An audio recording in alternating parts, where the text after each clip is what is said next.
and let me introduce you to this person. As I read from a description in my letter, yeah, Paula started her career as a developer, right? Yes, and after that she was a researcher, and after the research she grown as a design leader for 15 design teams. Yay!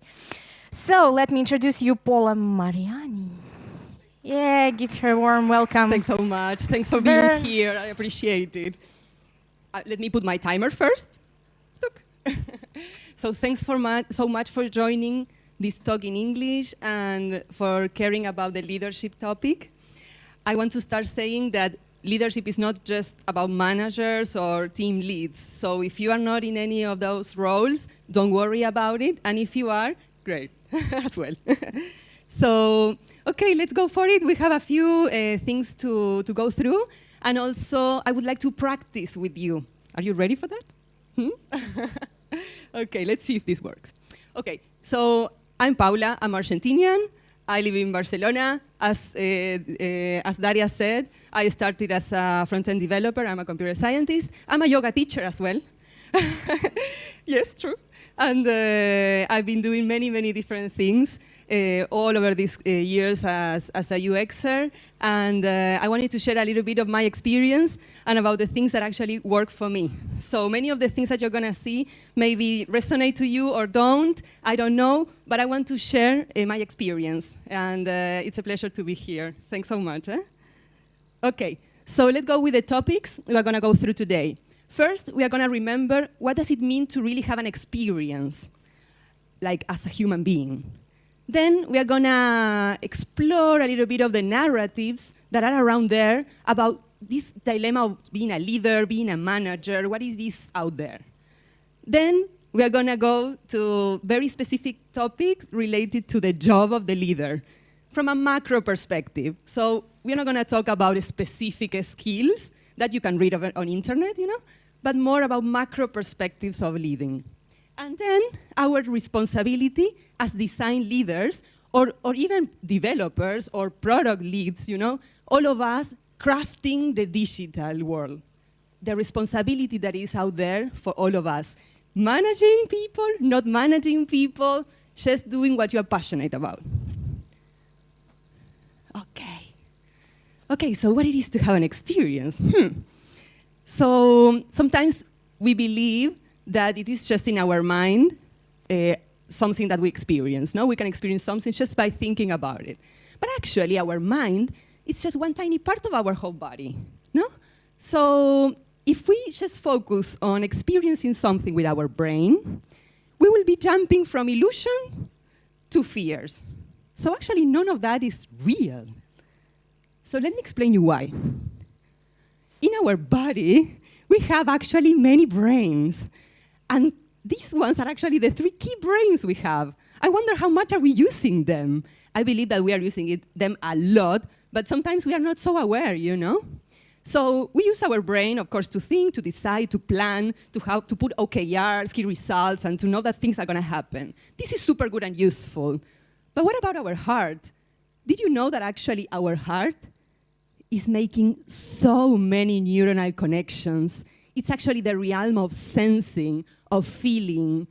Many of the things that you are deciding, if not all of them, actually you are not deciding them just with your brain. You are using your heart for this as well. And this is a key aspect of leadership. The heart as well has a vibration that you can measure from even long distance. Today you can use wireless tools to measure the vibration of the heart. And you cannot do that with the vibration of the brain. And another one is the gut. How many times you said like, this looks good on numbers, but I have this feeling, in my stomach. Something is kind of, I cannot, no? So I know you know, and I've personally experienced this a lot. There is a strong connection, and many neuronal connections happen as well in the gut.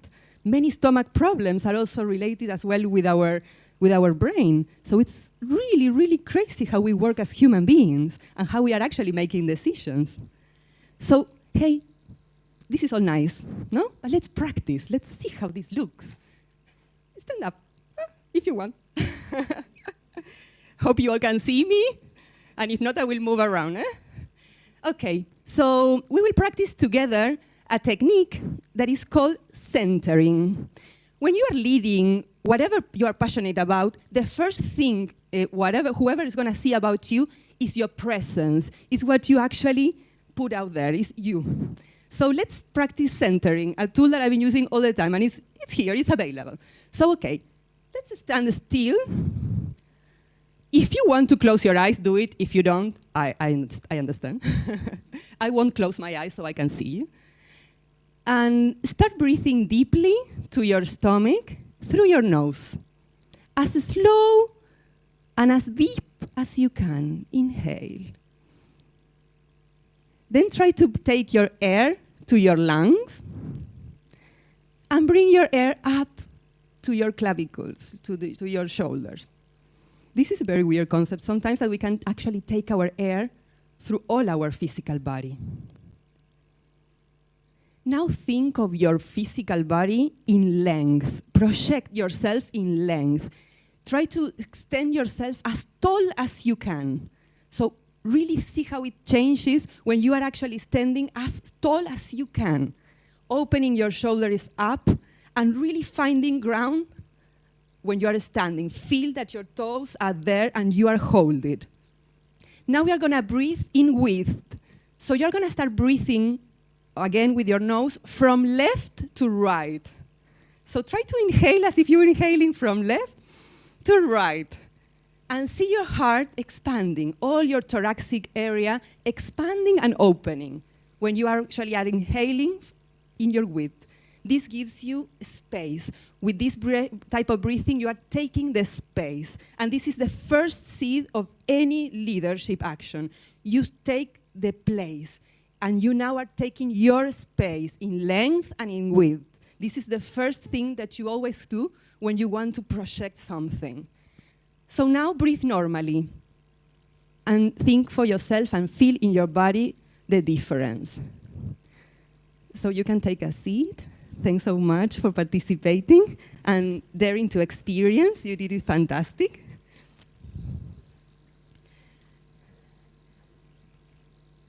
So there are many narratives about what we think a leader is or should be. First, we think of a leader as a manager, as a person that has a role in a company. For example, this case could be a CEO, a head of whatever, no?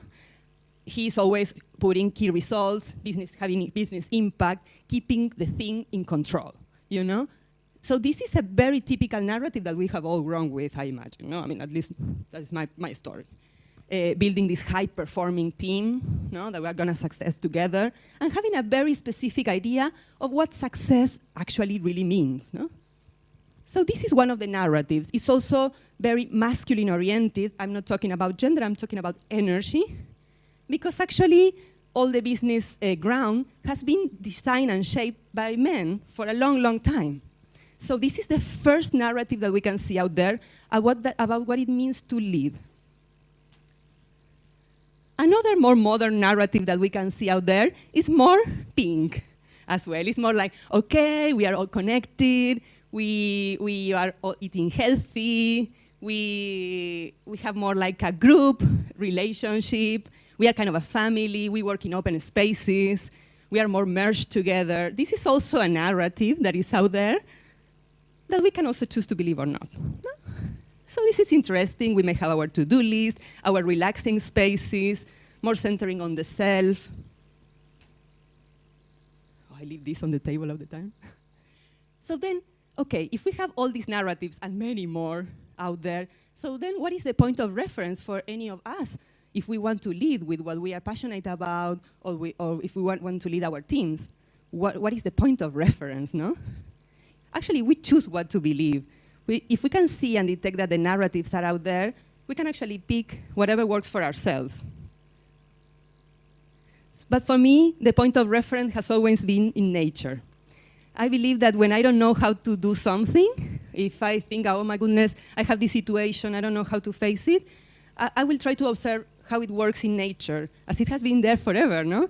And for the ones that are designers as well, or have this design touch, you know that many of the things that come from nature are really beautiful and perfect.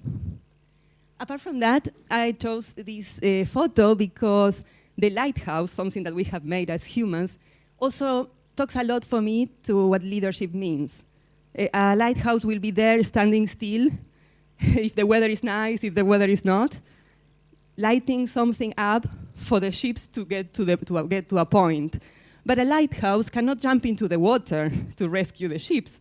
A lighthouse has to trust that the ships are going to get to the shore, that they will have the means, the autonomy, and the intelligence that they need to actually get to the point, no?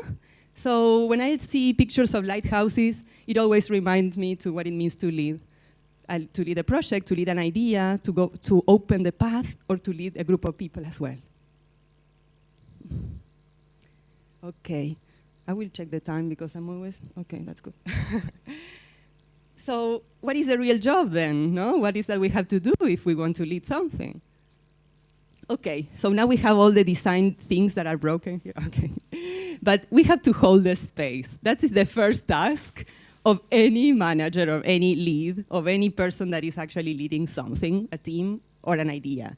To hold the space of what? Diversions and conversions. You have seen this, I imagine, in many design processes and things like that, no? Like double diamond and many of these structures, or not. But what is going to happen is that whatever you do with your team or with your own project actually will have moments of diversions where you will explore ideas, concepts, and you will kind of go into the flow of discovery. And then you will have moments where you want to focus, really go to the point. And this has different energy. So if you are holding the space for people to do this will have different types of energy. So this is actually one of the key jobs of the leader. And I discovered as well here that there are these paintings actually at the Hermitage Museum, no? And it's a lot about moments where you dance, and then you have as well moments as a team where you will do music, no? So it's dance and music, and these are two different moments for a group for creating whatever you are creating. Another important job of the leader is to actually hold a transformation. So everything that happens in a company, it always be a sort of transformation. An example, if you hire a person, no, to join your team, you will separate that person from the society, no? And you will put this person inside as a team member. You will transform this person, you will give him or her principles, ideas, you will tell this person your story, your vision, and this person will be isolated from society to be part as well from of your team, no? With a different set of things to do, things to belong. So it's always a process of transition and transformation. When you have to let someone go as well, which happens, it's as well the same. You hold a moment of transformation. You do it for yourself, you do it for other people in your teams, where you separate the person, go through a transition, and then come back to the world, no? And also for a project or whatever you are working on, it's also a moment of transition. There is nothing, there is a problem, and then the problem transitions into a solution or something, an outcome out there. So it's an incorporation, no, in the whole planet of another thing that came from a problem or an idea. So as a team manager, as a leader, we hold this space as well of this, of transformation. And apart from that, it's a continuous trying to keep it real for yourself, and keep it real for the people in your teams. If you have a team or not, also keep it real for yourself. Also understanding that we are not just the doing part of this, but also the being part of this. How can we bring our authenticity, our real self, fully on whatever we want to do? No? This is a way of actually leading that is outstanding and that is interesting to observe and to listen to. When it's not a copy-paste, but it's actually something that comes from experience and from the heart. So, okay, so we will practice again together. This is a very short one, but I hope you like it. Stand up again, please. And pick a partner, the one that is by your side. And this will be a very short exercise where we don't have to talk, we just have to look to each other's eyes.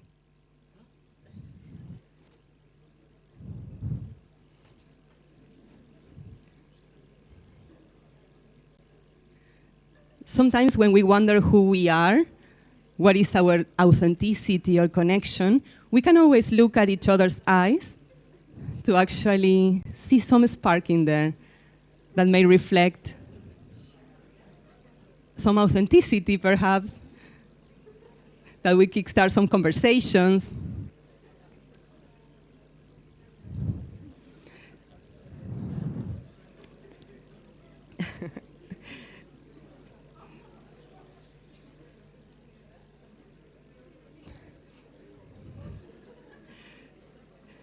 Okay, I hope you got a little bit of the feeling of this.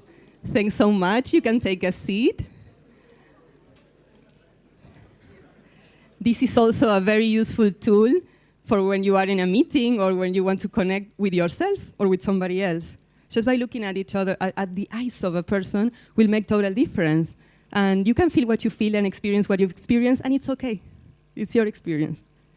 Thanks for participating. Okay, so why it is important to lead something in design? Why we are on this field? And I believe that as designers, we have a strong responsibility on how we are shaping humanity, in a way. I mean, what we do with all our love is technology that at the end of the day has to upgrade humanity and the planet. From an integral perspective, we are not isolated. What you are designing every day has an impact on the people around you, and it has an impact on the planet out there, always. There is nothing that you do that doesn't have an impact. This is super key, and I believe that us, as programmers, designers, design leads, we are the crafters of this. We definitely are. And I believe that we have the consciousness to really put out there things that benefit humanity as a whole and the planet as well. We have been creating technology that actually shapes these human fabrics, gives the shape and the touch and the flavor to how human behaves. So let it create actually a reflection where you can actually look at yourself and grow yourself as a person when you are using technology, when you are creating the technology, that it's something that is enriching for us and for the planet. I believe that any of us will put a line of code or will do any design if we know that it is harming people or the planet. And this idea that may sound like an illusion that we know is real, it's possible. I believe that we can make it happen. So this is it. Thanks so much. I appreciate it from the heart. Thanks, Paula. So the only thing I can say that I'm too old to breathe so deeply, you know. The blood pressure just increased a lot, and I'm like, oh my God, what's going on? So the questions. Questions, guys? Okay. Yes. Laura, thanks for your great speech. Thanks so much. Okay, so 5 seconds for advertisement. We also in EPAM systems hire in Spain, in Malaga. Or how to pronounce it correctly? Malaga or Malaga? Malaga. Okay. So my question isn't connected to your presentation, to your topic. So if you take Europe as one location, there are a bunch of spots, or let's say sparks. Ukraine. We all know that everybody works with Ukraine designers, because in Ukraine everybody is either singer or designer or politician, okay? Yeah, so if we go further and get Ukraine under the brackets, we have the Netherlands, because I know a ton of designers from the Netherlands. And the next is Spain, because there are a lot of designers from Spain. Maybe you know why. Why design is so popular in Spain? Thanks. Thanks for your question. I will give my personal point of view on this. I believe that Spain has a lot of tradition on putting industry out there of different types of design. For example, in Catalonia, where I live, there used to be textile fabrics, And many people used to create clothes. So in their families, many people would be in touch with creating, with their grannies or with their family being part of the textile industry. So they would see a creative process, and the fact that they were in touch with that creative process could spark also this interest, in a way, I think. So that could be from the Catalonian region. That is the one that I know the most. And Ukraine, I don't know, but I believe that there is a connection as well between music and between maybe nature. And the Netherlands, I know a little bit. I know they are very crazy, so maybe that's a reason. And I always saw like amazing creations and things. So I don't know. It's also interesting for me coming from Argentina, the access that you have to museums and to art in your cultures, no, in the different countries, that maybe for us in Argentina is not so common. And the other day at the Hermitage Museum, I saw a lot of kids painting Matisse paintings, and it caught my attention. So I believe that what you also see that is available there, then you believe it's part of yourself as well. So yeah, thank you. More questions? Yes. Can you tell a bit about how you find people, how you choose people for your team, how you decide that this person is really good for the team emotionally and professionally at the same time, and how this balance is actually like in what way you decide that this part is more important or that part? Okay. Thanks. Thanks so much for your question. For me, of course, the skills and the technical part is important, but it's not the most important.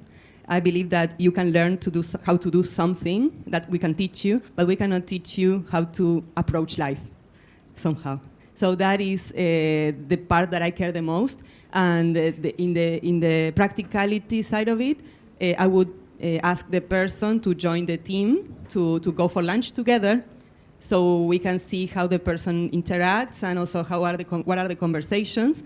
And I always prefer, if possible, to meet the person face to face. And if it's not possible, I always prefer to do a video conference. And I also suggest it for you if you have to go through an interview process or anything like that. Always go for a VC, or if you can go in person, it's better than just having a call by the phone. It's not good. And also, I personally don't believe in LinkedIn and the CV. That's the less important for me, honestly. It's just, I don't know. It's a way to get in contact and in touch, but it's not the reason I would hire anybody. So yeah, I don't know if it's more or less.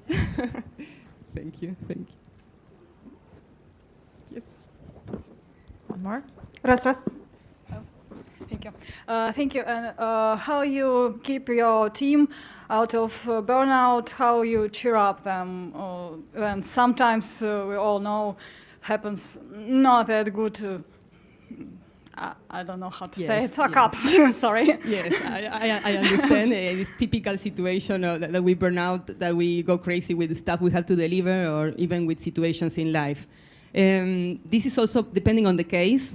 I think it's very important to consider the person as a whole. That is not just a machine delivering things, but if a person is going through a difficult personal time, maybe working from home sometime, or maybe even, we used to have, so super interesting, but we used to have like a weekly checkup with one of my teams where we would say one word that actually reflects our emotions that day. So this will open up a lot, a real conversation and an honest conversation, so we could actually integrate that feeling of burnout as part of the group, and not saying, okay, well, you should be isolated because of this, because you are feeling strange. No, because it is part of us as well. If you are feeling happy, it's great, fantastic, but if you are not, that is good as well, because that is also you. We also believe, that we tend to believe that, oh, this is bad, I shouldn't feel bad, I shouldn't, but actually that's a very, from a separation perspective, if we integrate the idea that we can also have a bad time, and we can be nervous, or we can have like a bad time in life, then we are treating ourselves more as people, with more humanity rather than just robotic, no? So yeah, taking it with naturality, and that it happens to all of us, and it's okay, it's fine. Thank you. Thanks to you for the question. Any questions? More? We still have time? Yeah, one more. Okay, thanks. I'll use a little more of your time then. Can you tell us about how you treat the conflict, like when you see that part of the team or maybe one person is really destabilizing the situation, and you don't know if it's his personal thing or not, but it becomes like it goes to heated discussions and negative kind of way of expressing themselves. How do you talk to that person? How do you talk to other people around him? Yeah. Okay, so first I would have a one-on-one conversations, and I will try to do what I said, that is one of the jobs of the manager and the leaders, to hold the space for that person, to unfold whatever is happening, to let those emotions grow, actually. Let it just be there. Sometimes, in my experience as well, I try to block, bad emotions or bad things, but it's just that tag in our minds that we think that being sad is bad, but it's not real. It's just that you are sad, and that's fine. I mean, how can we hold the space, both as in one-on-ones and also as a team, to that person to be himself or herself at that moment? And how it also affects us, because sometimes it's not just about the situation of the person, it's already affecting all of us in different ways. So having a group conversation, having one-on-one conversation, and also personal reflection. I personally went through many of these situations where I ask myself many things. So it's also an opportunity for growth, personal growth. Thanks to you. Any questions? Just because we have much more time for questions. Yes, please. And if you don't want to ask, you can ask me also after. Yeah, sure. If you're shy No. to talk in English in public, I know the problem. So, well, okay. So thanks one more time, Paula. That was really awesome. Thanks so much to you. Thank you. A pleasure. Thank you, guys. So now you can